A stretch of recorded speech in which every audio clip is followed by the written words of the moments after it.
Dans une interview accordée à Télé Loisirs, Thomer Sisley s'est confié sur sa séparation avec Sandra, 17 ans avant qu'ils se retrouvent et qu'ils se marient.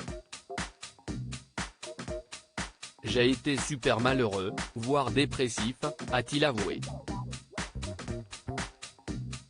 Ils se sont aimés, ils se sont désaimés, puis ils se sont retrouvés.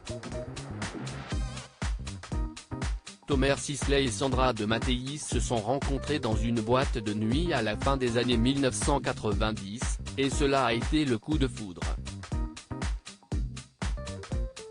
On a passé la nuit ensemble et on a décidé de ne plus se quitter, confiait-elle dans une interview accordée aux éclaireuses, et lui d'ajouter « J'étais absolument sûr et certain que c'était la femme de ma vie. Tellement sûr qu'il l'a demandé en mariage après moins d'un an de relation. Et elle a dit non. » Thomer Sisley et Sandra Zetoun de Mattéis se sont alors séparés. Ils ont fait leur vie chacun de leur côté, jusqu'à se retrouver 17 ans plus tard. Et cette fois-ci, ils se sont mariés.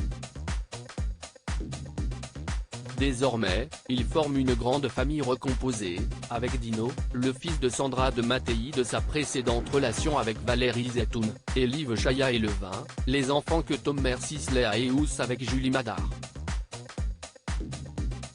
J'ai été super malheureux, voire dépressif, pendant 17 ans. Dans une interview accordée à Télé Loisirs, Thomer Sisley s'est confié sur la dépression qu'il a fait quand il s'est séparé de Sandra de Mattéis au début des années 2000.